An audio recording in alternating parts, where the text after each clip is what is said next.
Well, hello everybody. Welcome to the world famous Lock and Load show on the fabulous Gun Channel's platform, talking about guns, freedom, and the truth until dawn. We will talk about Second Amendment rights and blaze the path of freedom across the internet for others to follow. When it comes to freedom, surrender is not in our creed. All right, enough movie references. So we're coming up on the 75th anniversary of the assault on the beaches at Normandy, and it's just an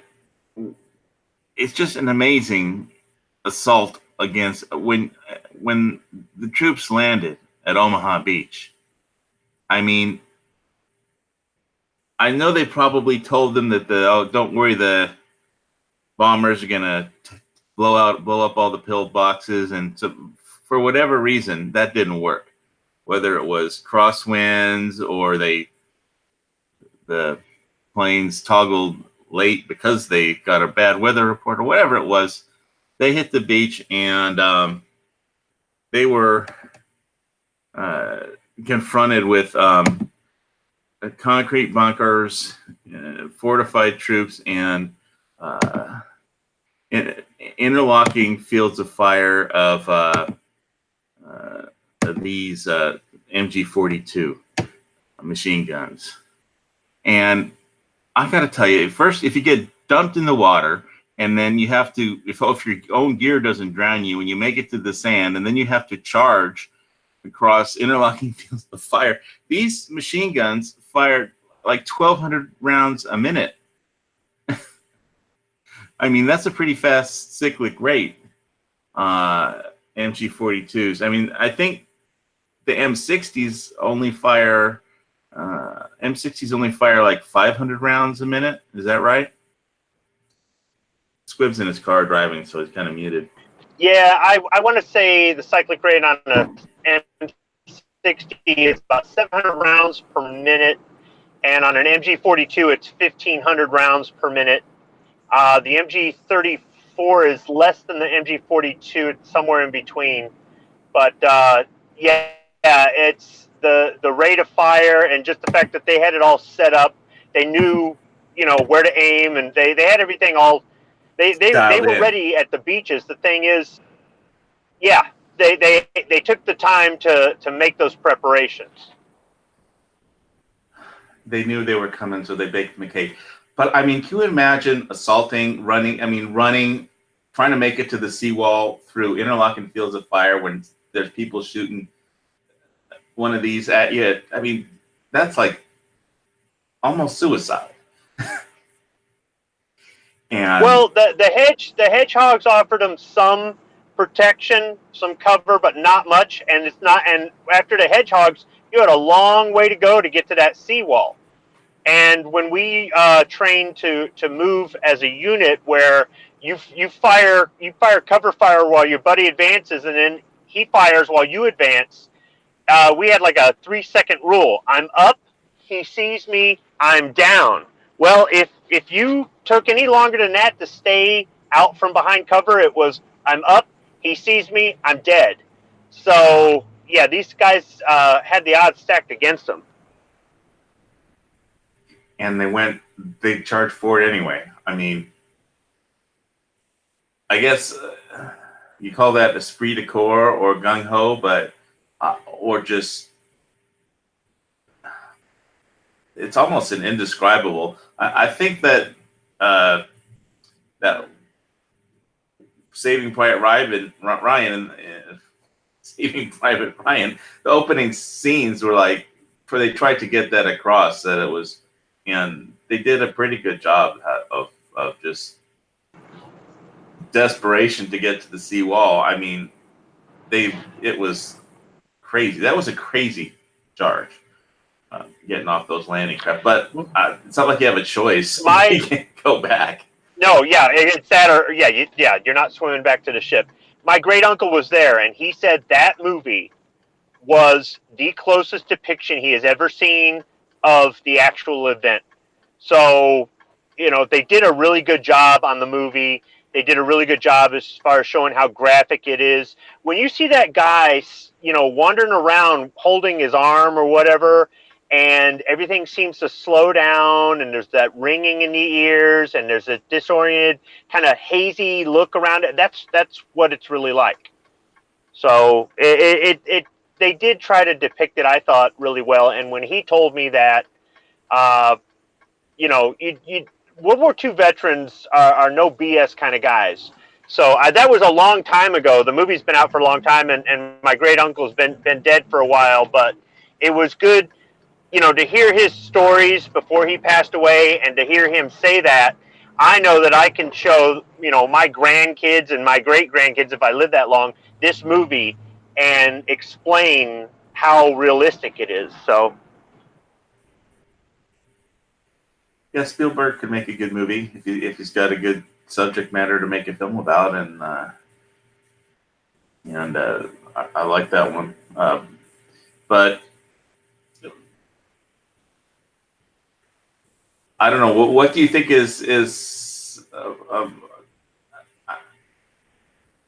I mean, I don't know if since it's a gun channel show, should I ask what is the M60 better than the MG42 or not?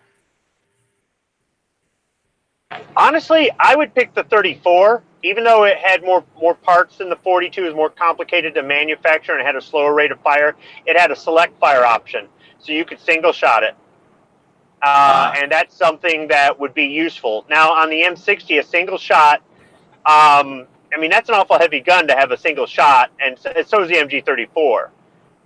But the really high rate of fire, like when we've shot the squad automatic weapon, we could crank that sucker up to 1,000 rounds per minute if we wanted to put it on max.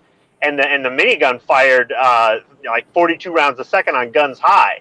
So they lay down a lot of lead in a hurry. And if you, with enough practice, you can kind of control it and manage it. But I preferred the slower rate of fire, honestly. The M250 cal was, kind of slow, but you didn't need a lot of a high rate of fire with that, because everything that thing 50 cal round hit, it destroyed. So the thing is, though, the Germans employed the machine guns really well for suppressive fire, and that's what a machine gun's meant for. I understand that at the beaches they were used to cut the attacking force to shreds. They were still using a machine gun in a defensive. It's more of a defensive tool than it's an offensive tool. And you might have said, well, they were cutting these guys up, that's offensive. No, they were defending their position. But a lot of times a machine gun just keeps your head down. I mean, if you get caught in the fire, you're going to get turned to Swiss cheese. But that's why you keep your head down. So there's a lot of times a machine gun is just wasting ammo, but that it's not really, in the sense that if it keeps their heads down, it's saving your guys' lives. It's either keeping them from advancing, keeping them from getting to your position, or it's allowing you time to go around and flank them and counterattack. So a lot of people, see that full auto, and they think the military is always using full auto, and it's not necessarily the case. And if you don't use it the right way, you really are just wasting ammo. It's not as effective as you would think for certain types of jobs. But at the beaches, the guys assaulting, having a semi-auto rifle was more useful for them than carrying a machine gun. And for the guys defending, having a machine gun was a lot more useful than having their bolt-action rifle. Yeah. Have you heard anything about the new prototype machine gun for the military, the LMG, that doesn't use brass cartridges, so the ammo weighs less? No, I guess I haven't been keeping up on current events. Okay. Nah. Then I'll skip that topic. So basically, I guess I'll move on.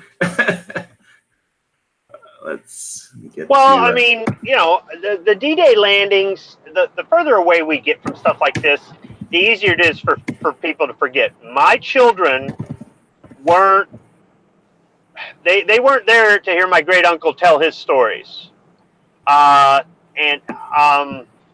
you know, they can only hear me tell it secondhand or use something like a movie like Saving Private Ryan. But they're so far removed from it. Even 9/11, some of these kids are so far removed from that they don't understand the magnitude of these historical events and the sacrifice and bravery and the fear and the way the world changed on certain days and everything. I mean, if that didn't show how America's resolve to win a war, I don't know what did. I mean, Iwo Jima is another good one to show how hard we're willing to fight. Hell, the whole damn war just showed the whole world that we're America, we're the world power, and we're here to stay. So, but you know, these kids today, they see it in video games, and that's all. They don't understand because they don't have that living relative anymore to tell the stories like you and I did. You know, the fear it was something I want to talk about for a minute, because the fear of war was like kind of what led to starting World War II. Because when Hitler sent the German army into the Rhineland, the Sudetenland, he sent them in with orders that if somebody starts shooting at you, stop advancing. And not one person stopped when the German army went into the Rhineland. So because the world said, you want the Rhineland, take it. You want Czechoslovakia, take it. You want Poland, take it. And so he just kept taking and taking until he basically took all of Europe. And because they were afraid of him, and with good reason. That's the whole thing about fear. If the other guy knows that you're afraid, he'll just keep taking until you don't have a choice but to fight, and by which time it's probably too late. And see, that's another reason why I think this younger generation needs to understand this, how serious all of this was, because our younger generation has gotten soft, and America won't be strong in the future if these younger kids that are coming up through they're coming up to adulthood and all this, if they're not going to be, I mean, they just don't have the resolve that they don't call it the greatest generation for nothing. And it's not to say that they were superhuman or they never did anything wrong or bad. They were regular people like us. They had problems like us, but it's just they took on this unsurmountable task, and they took it on and did it well in the face of this sort of danger.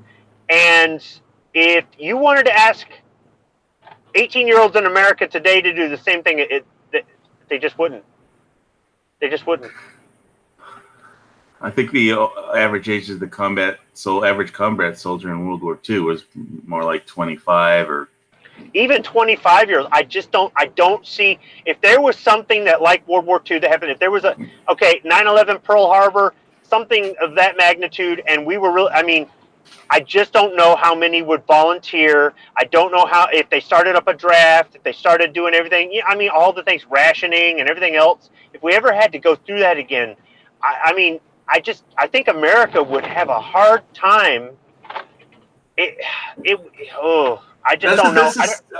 This is what, when you were talking about the problems with trying to get people to recycle in before the show on the pre-chat, you were talking about, this kind of ties in, I'll tie it in a minute, but it's like you were saying that they wanted to fix the problem with trash on the road, so they started charging fees for when you bought a bottle for the glass or something, or the aluminum, but somehow it was all about the taxes. But because when the government tries to trying to fix a problem, they just usually create another one.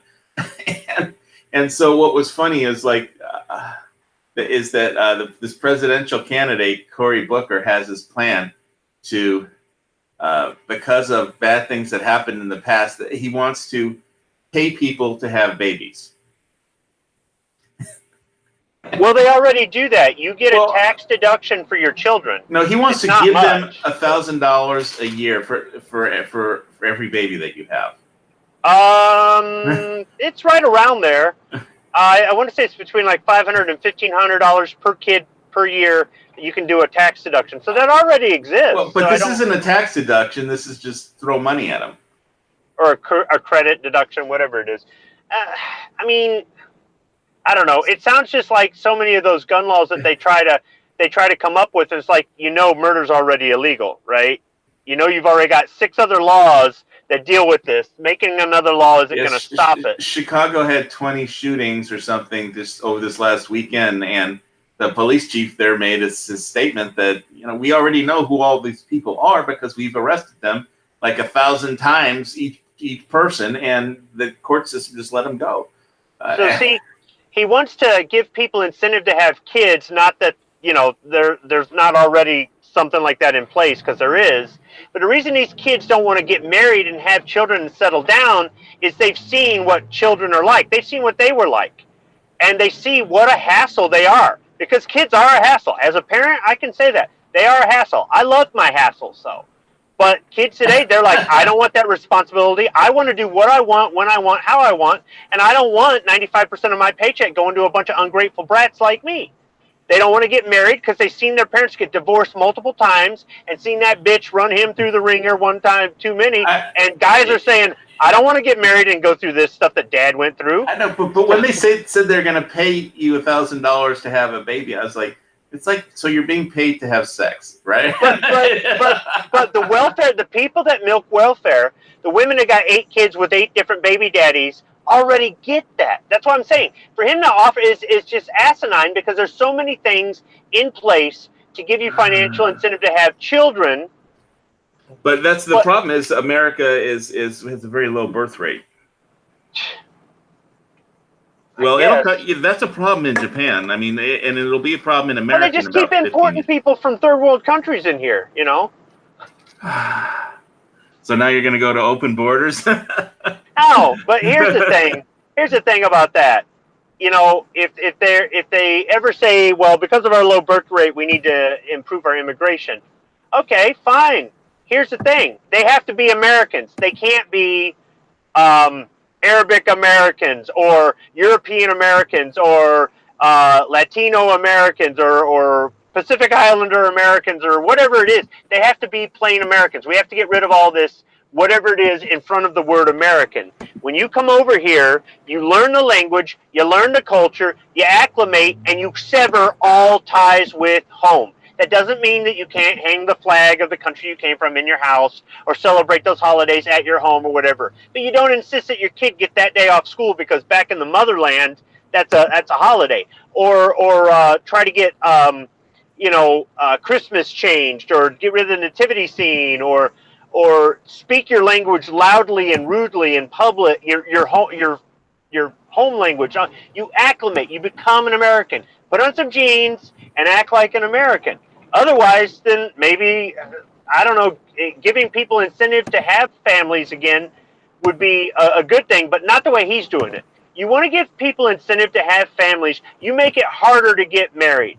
Because it's easy to get married, but it's hard to get divorced. Well, and then when you do get, and you don't have to be married to have children. I mean, no, but I mean that's the idea thing. They give you a tax deduction for being married. They give you a tax deduction for having children. They give you a tax deduction for purchasing a home. They're trying to have, give you incentive for the American dream. And for most rational people, this stuff is the American dream. It doesn't mean you have to do it in order to be an American, but I'm just saying in general. And that's just it. When you're not married and you have kids, the family law courts look at you as a monster. The schools tell your kids all kinds of stuff, that you're trying to teach them values and stuff, and the schools undo all that stuff. The government already does enough to undo the strength of the classic American family. So for this guy to just want to throw some money at the problem, it won't fix the problem. It'll create a new one.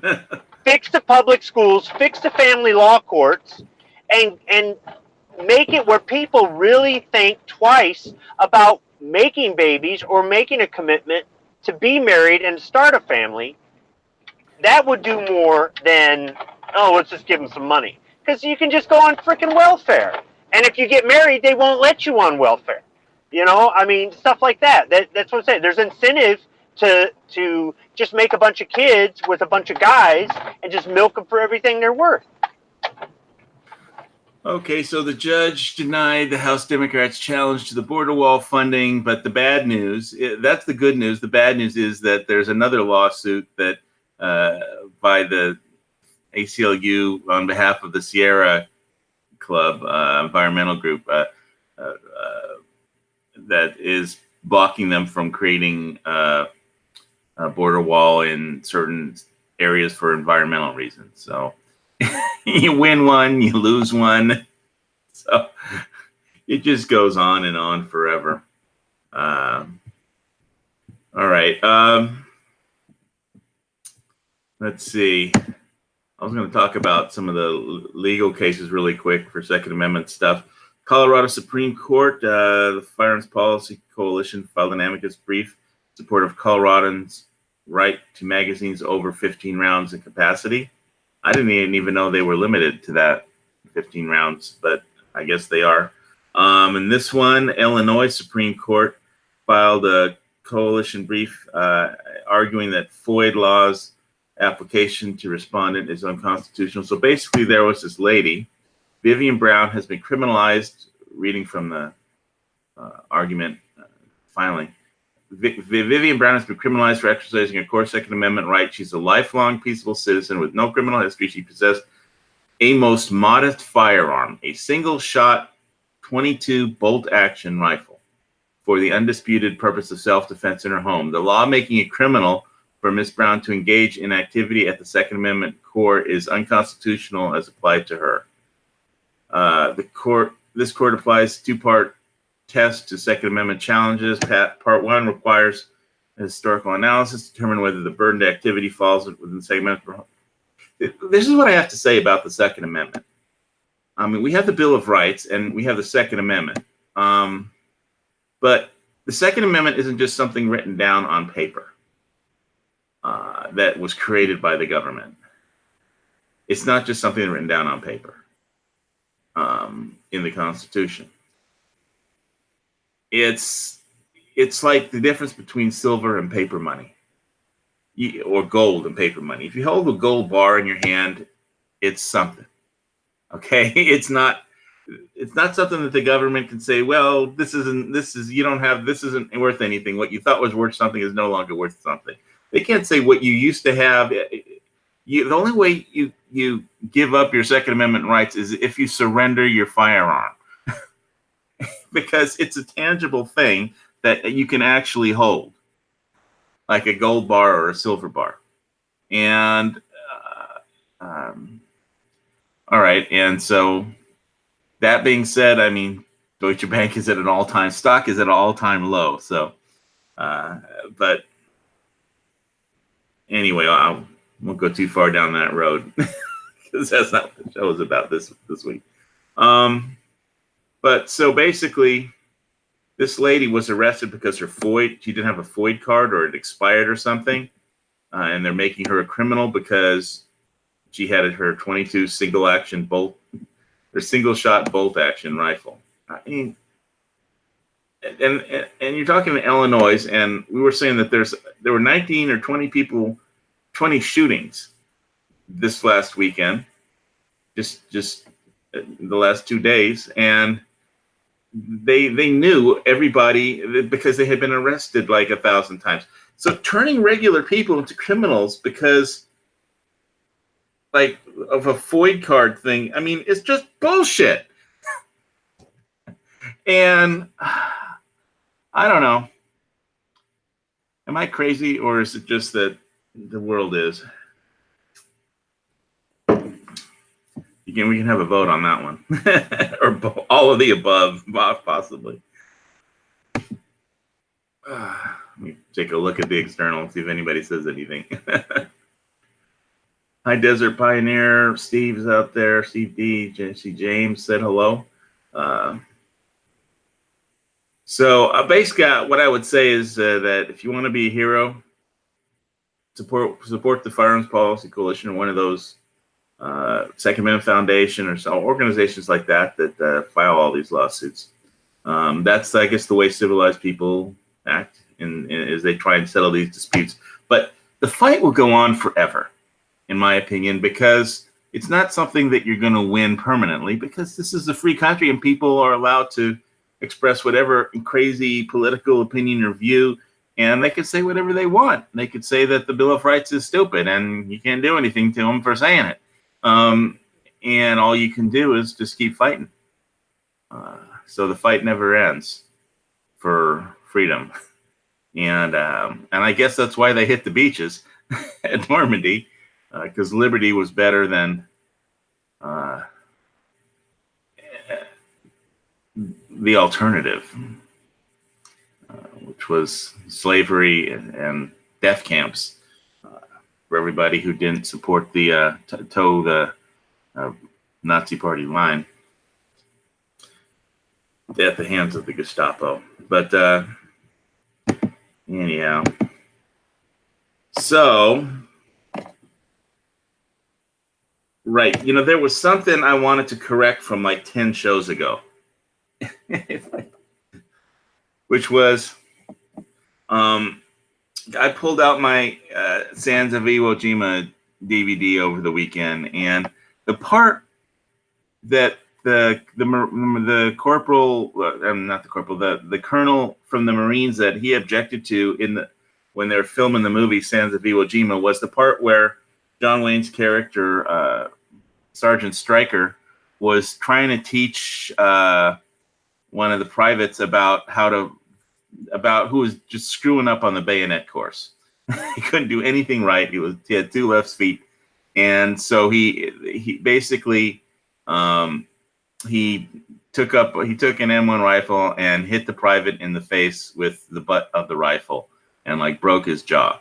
And the colonel at the time, now when he did the interview for the DVD, he was a general, but he said the Marine Corps wouldn't allow that.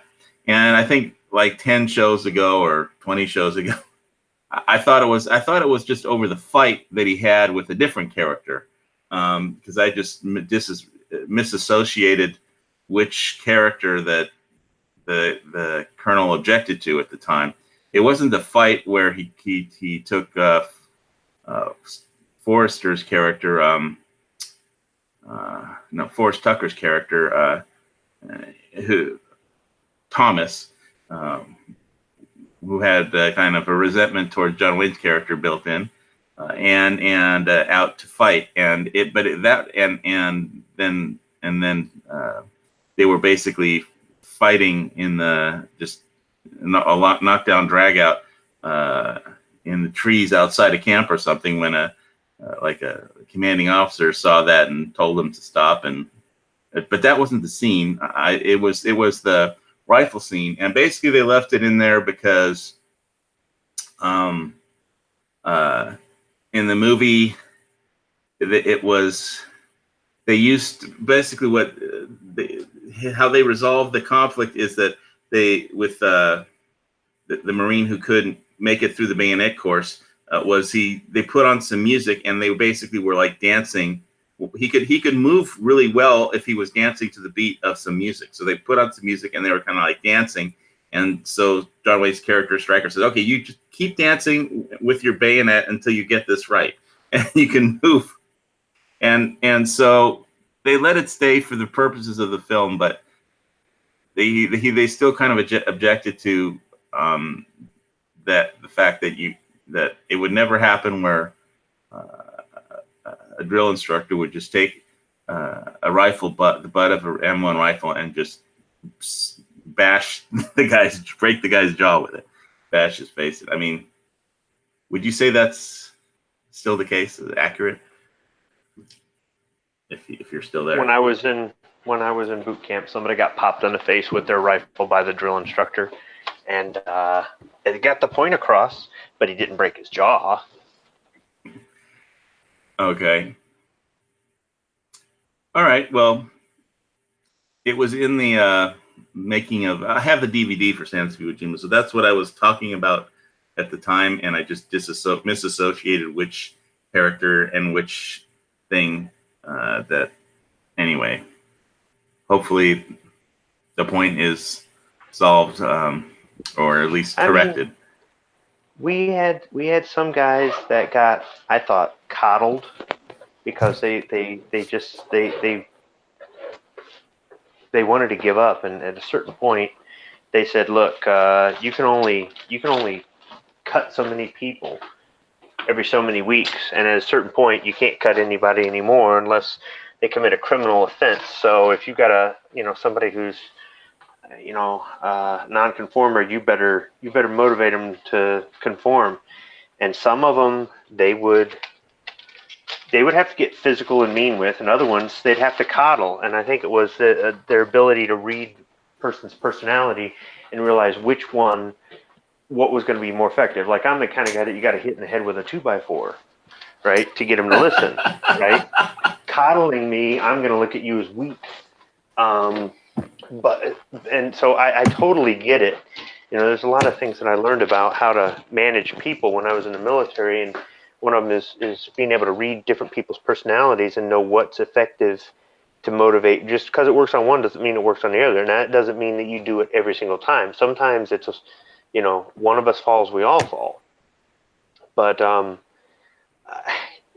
I never witnessed a drill instructor do anything to ever, well, and first off, same to Iwo Jima, he wasn't a drill instructor, he was just their platoon leader.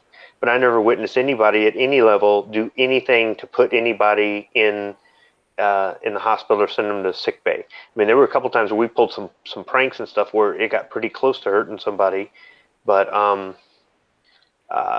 we never, at any level did anybody. You weren't there to hurt your friends or hurt the people that were taking orders from you, but sometimes doing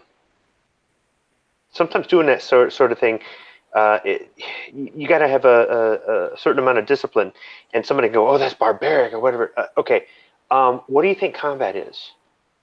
If you can't handle getting yelled at or getting popped in the face, what are you going to do when the bullets start flying?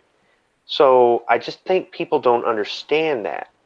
And I also don't think they understand part of the whole ramping somebody up, amping somebody up, whether they're in military, law enforcement, whatever it is, in sports, and then you want them to just turn it off like a switch and go back to being normal. And it's not quite that easy. I can only imagine what the drill instructors would do after yelling at us all day long and then having to go home to their wife and kids. I'm sure it wasn't easy for them. Well, I experienced that problem because my dad wasn't a drill instructor, but it was worse. He was a vice president at a film company, and when he came home, he was like a bomb that could go off. If you said one wrong word, he would explode. And he was like that until all his life until he retired, and then he became a normal person again. I mean, and he knows he's different. but when I was growing up, it was like living next to a bomb that could go off at any moment. That was my dad. And that was his job. That's just how he was. So, I guess military families got their things that they have to deal with. I think I was saying last week, it's like Memorial Weekend is for the families because all the families all they got back from is like a letter that starts out something like, we regret to inform you, and so on and so forth, and they don't get their family member back, husband, son, or daughter. It's just, that's why people that's why it's nice if we can avoid the wars. Sometimes you can't.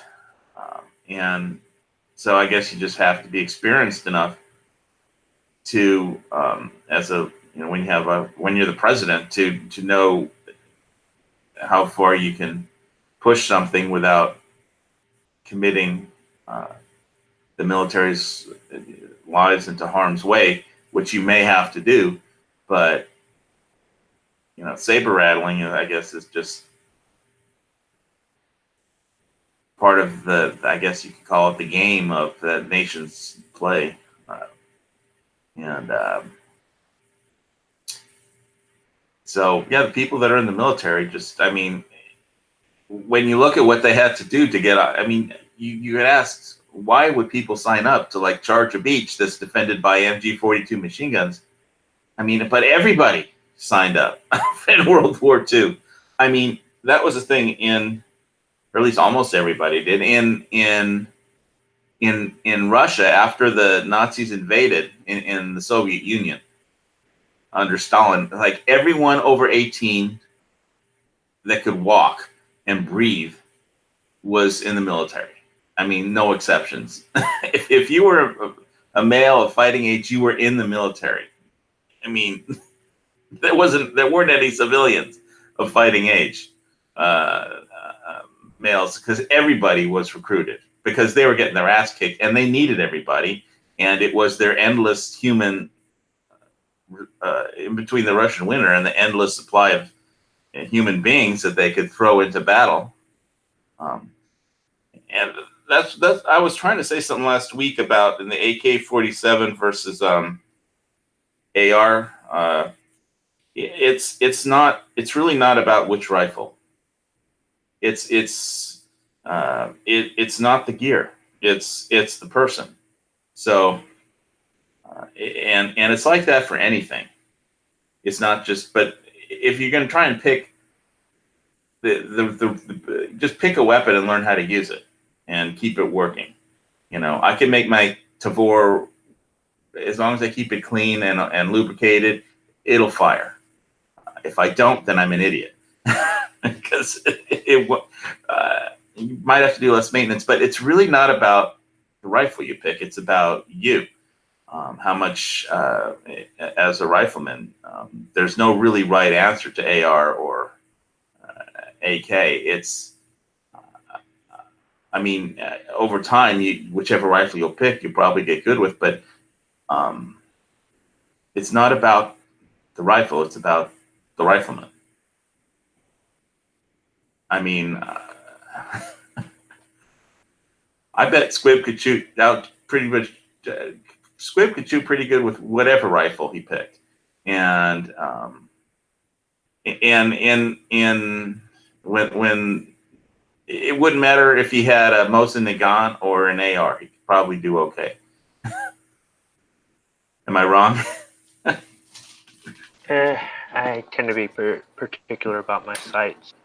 If they've got sights that I like, that usually is all it takes. So okay.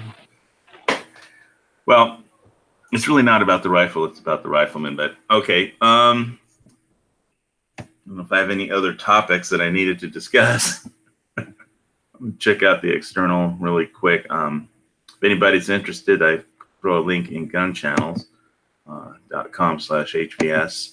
I don't think I see anybody in there. Let me go really quick. Nope. Externals, just the regular people. Desert Pioneer, Jesse James, DB. All right. What did you do on Memorial Day? Anything? In between all the rain. Was that bad? Yeah, we got. The rain kept me from getting to yard work. We needed to do yard work, so in between the rain, that's just your garden that you made videos of. Well, mowed the yard, garden, cut down tree limbs. Stuff takes time. Replaced a storm door. It was fairly busy weekend. When it was raining, we were inside catching up on Hell on Wheels. We finally finished that. What season are you up to?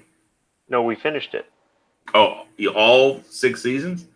We were at the end of the last season, and then this past weekend, just a couple days ago, we watched the last episode, and we didn't realize it was the last episode until the end. When you didn't realize it. I mean, they were driving the spike in. I mean, yeah, but that's so what they could make a whole season about him running around China looking for this girl, right? And and it ended, and then it cycled back and it said season 1, episode 1, and we realized, oh, I guess that's the end. So but I mean, I think we watched most of the last season while it was raining over Memorial Day weekend, and then when the rain would stop, we'd go outside and get back to work.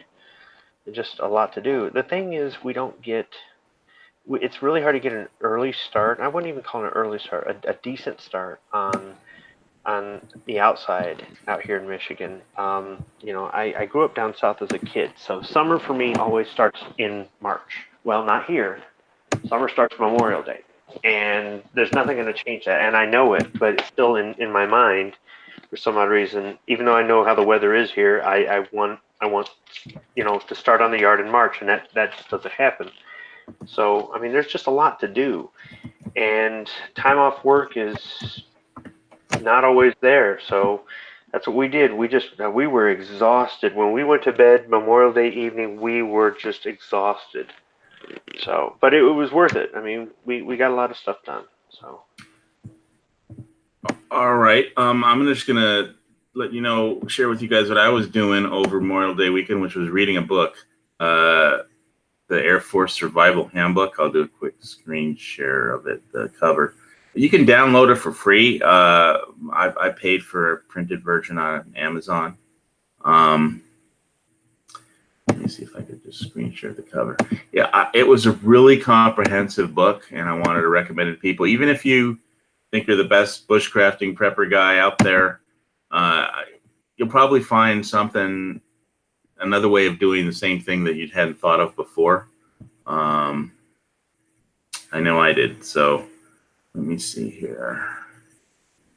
It's a U.S. Air Force Survival Handbook. I got it off Amazon, but you can download it off the internet for free if you want to. I liked having a physical copy. I like books, but there's a lot of good stuff in here. Shelter, nutrition, navigation, evasion, psychology, equipment, injury, and illness.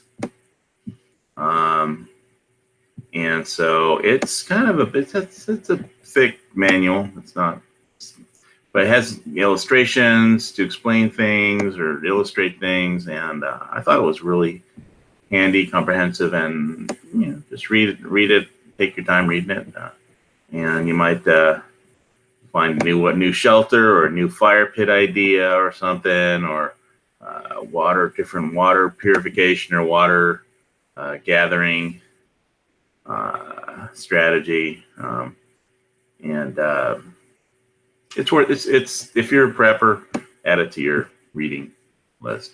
All right, that's my 2 cents on that one. What else?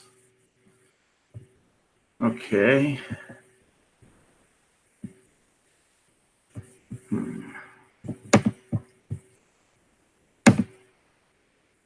So what did you think of that movie? I mean, I can tell you that I sent you a link to that one scene. I like that scene more than I like the rest of the movie.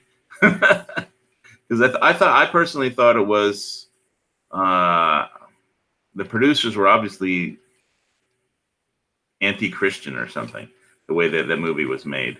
But I don't know how I don't think it was that historically accurate, but it kind of had that kind of slant to it. What did you think?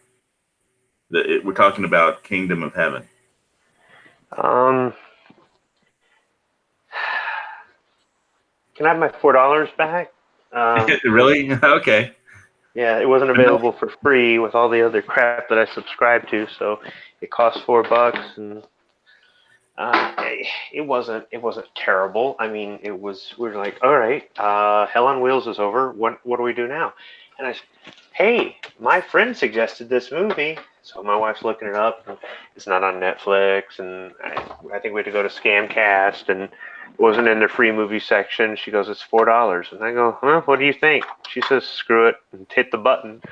And we all watched it, but yeah, nobody really said anything after the movie, oh, pretty good, or it's. I mean, I don't know. At first, it's like another Liam Neeson movie, Orlando Bloom, Well, and and he's not a pirate, so you know. did you like the battle scenes at all? The siege scenes at all, or? So, I had my mother-in-law there trying to explain military tactics to me, and I had to correct her on so many different things, and it's, you know, Oh, you watched it with your mother-in-law? yeah. So yeah, the tactics they were using, they were employing are classic. They've been around for a long time, and there's some truth in the siege warfare and the whole drawing your enemy out and so that they dehydrate, they starve, they waste their material. You start picking them off one at a time. I mean, there's all kinds of that's been going on forever. I mean, we still use those tactics today, and the well-trained officers know the difference, and they know what to look for, and they're not going to get their people killed going out there and doing stupid stuff. It's idiot politicians or somebody trying to make a name for themselves, or just somebody who's just young and just think they're invincible, that's gonna fall for that crap. Everybody Or that's young thinks they're invincible. Yeah, well, yeah, kind of, but I mean, yeah, that I thought that that part of the movie, yeah, was an accurate depiction of not just siege warfare, but just tactics that are still employed to this day. So. What did you think about that one scene, Rise at Night, where he knights everyone and somebody says, "You can't just change the world. You think making someone a knight makes them a better fighter?" Yes. What did you think about that scene? I actually like that scene because he's asking these men to stay here and probably die. There's a chance they could hold the city. There's a chance, there's a chance for, but overall, even though the defender has all the advantages, usually, there's still a good chance they're all going to die. And if you want these men to fight like they've never fought before, bestow upon them an honor that they would not ever have an opportunity to have in their life, but that honor requires an obligation, and it requires them to be braver than they ever would be. Yeah, I thought it was a good scene, but also that if that really happened anytime, I would say it would be effective.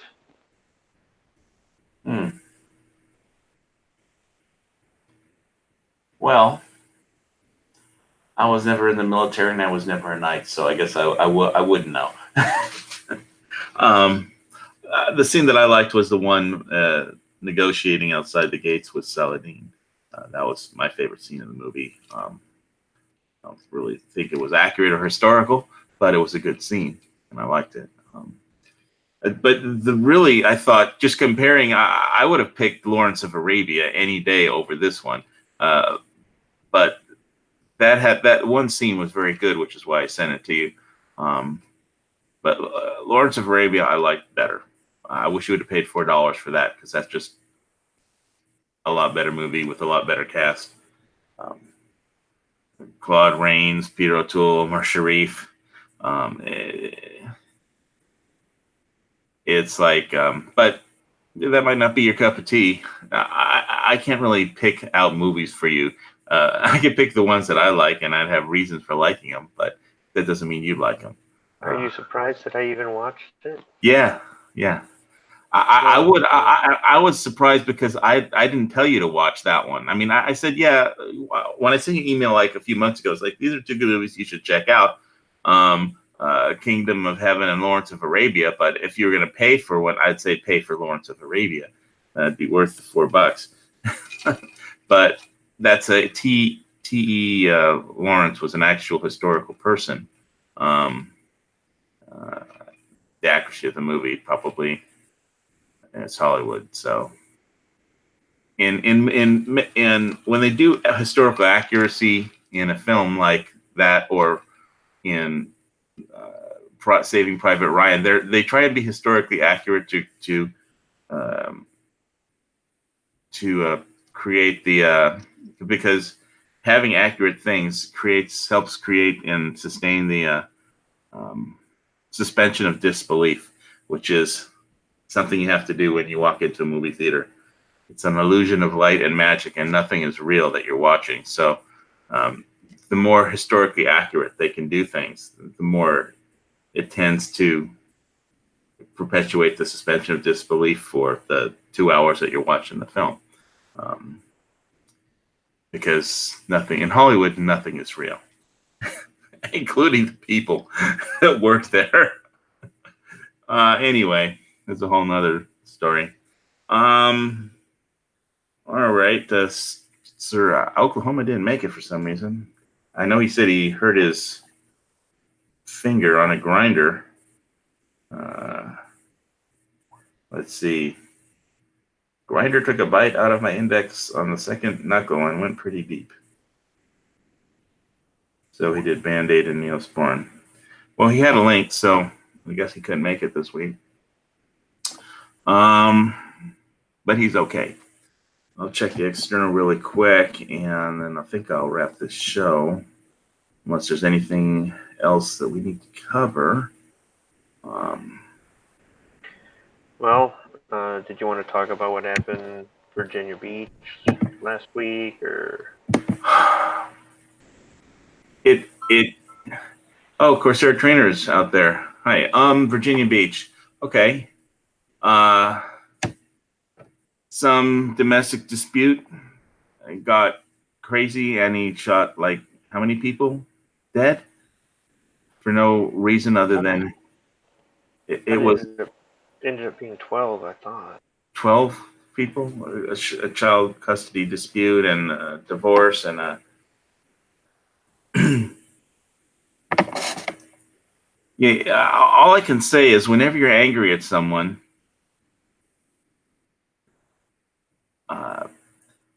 it's like there's a part of every human being that's just it's like when it's like going. I'm going to do a Star Trek analogy when they have the good Captain Kirk and the bad Captain Kirk that gets split in two because of a transporter accident. Well, there's a bad side of you that you need, or I would say more like a primal side of you, and there's like the more intellectual, spiritual side of you. But one side can't survive without the other. But you just have to know when. I mean, I know that I've got a monster inside of me, and sometimes he rattles the cage and wants to get out if somebody pisses me off, and I just don't let him out of his cage. That's how it is. Yeah, I'm not aware that it was over any sort of custody thing, but you might have more updated information than me. Yeah, I think I saw something on Fox News, but there's never a good. It never makes sense in the end, and it's never justified reason in the end. Basically, I have a cage, and behind a piece of glass that says "break in case of war," break glass in case of war, and I never let the monster out, no matter how much he wants to get out. And so I just think that people need to keep that in mind, and that way, hopefully, it'll help. It'll be like a help control mechanism. Corsair Trainer says they thought they said he was going to be fired. That could be. I just saw part of a report on it on Hannity before I came on, and they were talking about it was his wife worked there or something, or they had a child custody dispute, and so I don't know. Whatever it is, it wasn't a justified reason to just shoot 12 people. I mean, there's never an excuse for it. And I don't know what to say. What do you have to say about it? And I think the media is going to spin this, and I don't know. It's just,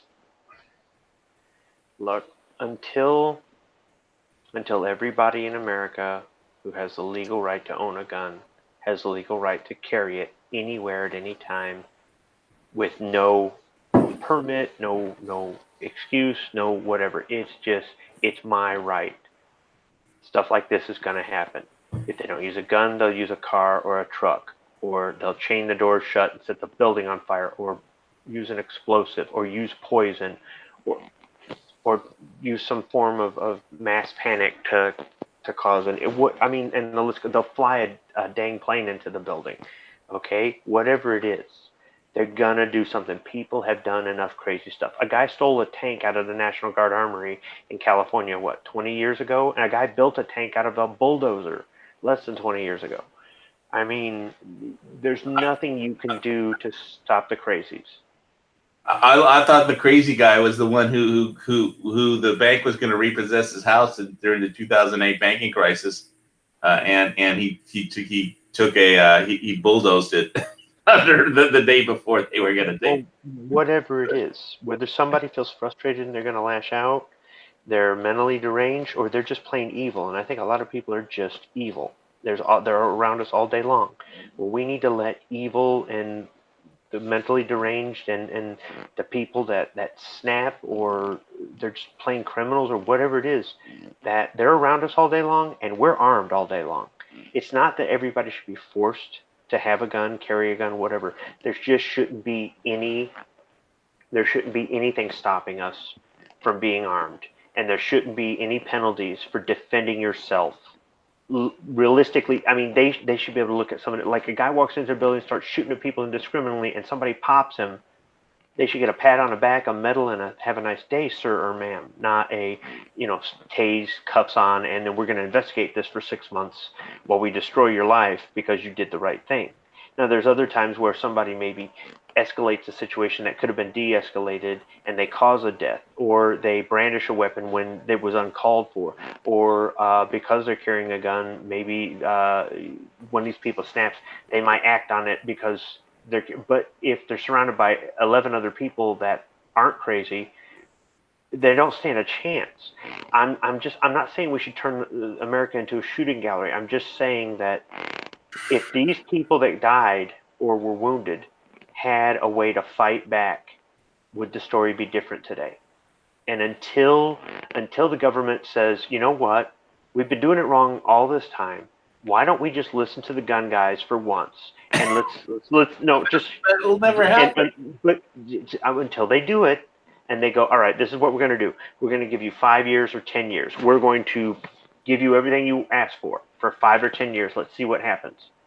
In those 5 or 10 years, there's going to be some idiot who's going to do suicide by concealed carry holder instead of suicide by cop, and you're going to have people that are going to test the system, like that teacher planting ammunition in the hallway to cause a panic and stuff. You're going to have stuff happen. You're going to have some people screw up, and they're going to pull their gun when they shouldn't have pulled the gun. But overall, you're going to see these big headline mass murders go away. You're going to see crime in some of these places that they can't keep the crime under control drop. And you're going to see people that ordinarily would not be aware of their surroundings start paying attention, because now they have lethal force in their back pocket. And I think it would be a good thing. But yeah, I know you're laughing, because the truth is the government would never do that. They'd never go, all right, we'll give you guys 5 or 10 years. If you can flip things in 5 or 10 years, we were wrong and we won't mess with it. But if not, we're taking everything. I'd be willing to go, all right, let's do it. Seriously, I'd be willing to say all or nothing. Give us everything we asked for 5 or 10 years, and if it doesn't get better, you can have it all. That's how sure I am that it would make a difference, especially in a case like this. The only people that I don't really trust with guns is the government. I'd rather trust the people than the government. Any government. Just something about absolute power corrupting absolutely. I mean, but governments have proven over the years that they're the ones you can't trust with absolute power. And that's what we're talking about. We're talking about the government telling you what you can and can't do. With regard to defending your own life. And the problem with the legal system is that if you get hauled into court because you have to defend yourself right now in front of the judge spends his whole life sitting behind a bench And under his bench, he's got a button that he can press. And that button says, if he just pushes the button, and 12 or at least half a dozen armed deputies come charging into the court, and they'll do whatever the judge says. And you or me and every other citizen, we don't have this magic button. And we are the only button we can press. Well, see, I shouldn't have to move to Arizona. I mean, I loved when I was in Prescott and I could carry around the Glock 30 everywhere except when I went out drinking at night. But I carried a Glock 30 everywhere, and yeah, it was great. But there's 50 states in the union, and everybody should be free. And I mean, that's what this show is about. I mean, that's what America is about. Pretty much. I mean, negotiator, yeah, okay. You don't have strict gun laws in Arizona per se, but you can't walk into a public school open carrying a rifle. Okay, you can't. When you can do that, that's what I'm talking about. I'm saying there's no limitation. Nobody's going to say you can't have this kind of ammunition.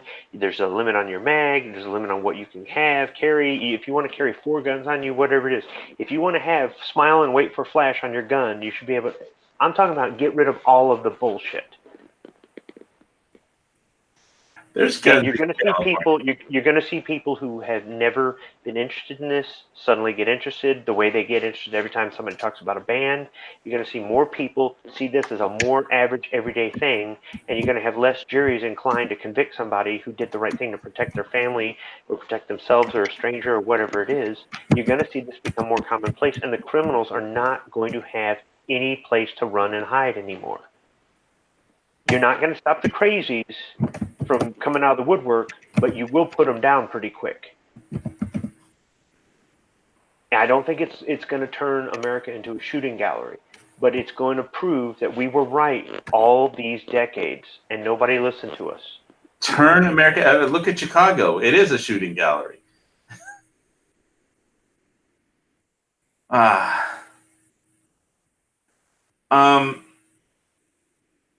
Yeah, you have guns in California, Corsair.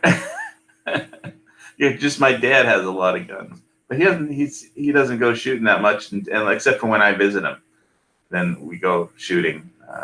We went to I don't know if you've been to Shooter's Paradise, but I have a video on my channel shooting with my dad at Shooter's Paradise.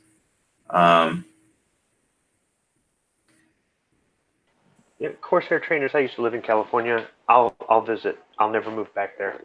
Not unless the eastern part of it breaks off and becomes a conservative, state.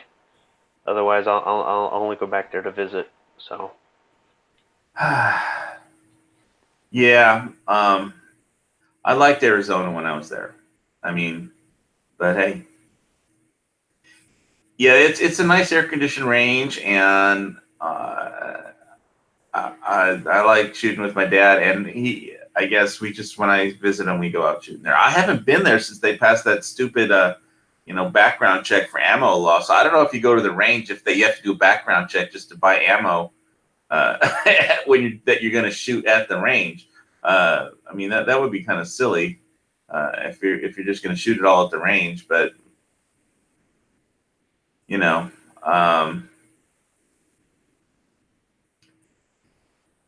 yeah, nothing works in Chicago. You don't have to use all caps. We can read it.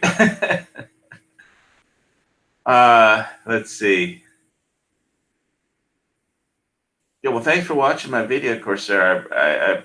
Oh, you haven't been there yet? You ought to go with my dad because he needs an excuse to go shooting.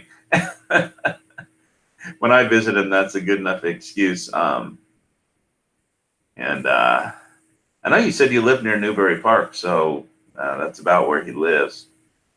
Oh, you moved from California? Yeah, I visited Prescott. My folks were thinking about moving, but they didn't. And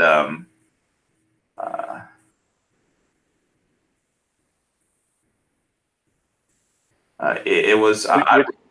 With the exception of the weather, I don't understand why anybody would want to live there. It's not just the gun laws; it's the taxes and the traffic and everything else. I mean, there's a lot of things to do there, and everything you ever want is there. There are good jobs there, but the cost of living is so damn high. and just the way they do so many things that are so ass backwards. And what sucks is the rest of the country tries to copy it, whether it be goofy emissions laws or whatever. And when I lived there, it was a really good experience. I'd recommend to somebody who doesn't mind paying a lot to live and not wanting to have any freedom to live there just to experience it. No, seriously. A young person, go experience it, and then you'll appreciate where you came from a lot more. It's kind of like going overseas. I think everybody should go to a third world shithole and they'll come back here and kiss the ground like I did. But and it's not a bad place to visit and take your family. It really isn't, because when you're on vacation, you've got the time to be stuck in traffic. But it just no, I don't understand the people that don't like it there and they stay there. But I don't understand the people that don't like it in a lot of states and stay there. I've heard their reasons, and none of them are enough to get me to stay. But just because it wouldn't get me to stay doesn't mean that. I mean, they're different. We're all different people. We're all individuals. So, Well, whatever. it's about free will, freedom of choice. People, you may be free to move from state to state, but it's not free to move from state to state. It costs money. He's apparently in New Poland. Newbury Park, not New Poland. What is it? Okay, is that a city in California? It's near Thousand Oaks. Newbury then- Park is near Thousand then Oaks. Oh, okay. No, wait. I'm getting Corsair and Negotiator mixed up. Negotiator moved from California. Yeah, Corsair lives near where my parents, the same city my parents live in. So, next time I visit them, I'll try and hook up. I had good times when I was there, but I was young.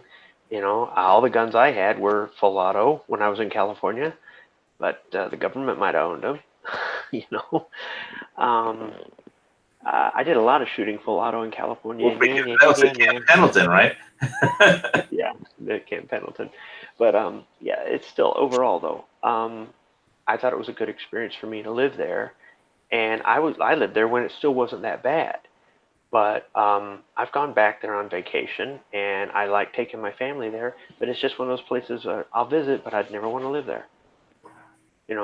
It's just like Chicago. We've only gone to Chicago once. We need to go back. The downtown is really set up for tourism. The rest of it, no way. And Illinois as a state, I wouldn't live there. It's a dump.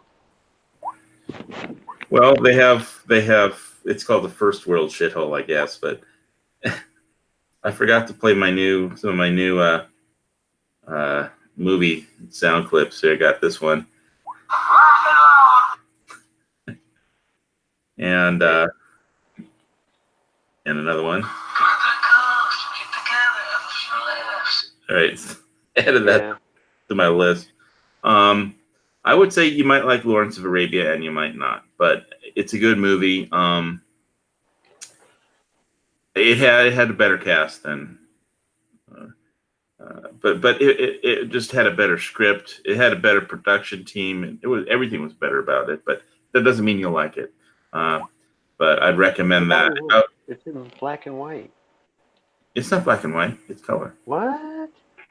Lawrence of Arabia is color. Yeah. So you moved from La Jolla? That's an expensive area now, La Jolla. La Jolla is down by Carlsbad, if I remember right. Oh, that's not the one on the beach? Okay, maybe I'm thinking of a different place. Yeah, I'm thinking of La Jolla on the beach, between San Diego and LA, right? Yeah. Yeah, that's what I'm thinking of. La Jolla. I got so addicted to the beach living in Malibu. That's why I moved to Hawaii. It was like I was paying like $1,500 a month to live in an apartment on the beach, and I got a whole house on the beach in Hawaii for like $700, a 3-bedroom house, and I was like crazy back then when I was still making a lot of money back in the day. Okay, Corsair, thanks for tuning in for a while, and thanks everybody for tuning in and giving us a thumbs up. We're gonna head on out because I think I hear the chopper coming. If I can find that sound effect on my cell phone. All right, it's time to get to the chopper. So we'll see you guys next week for another Lock and Load show. Shalom Aleichem. Peace be with you.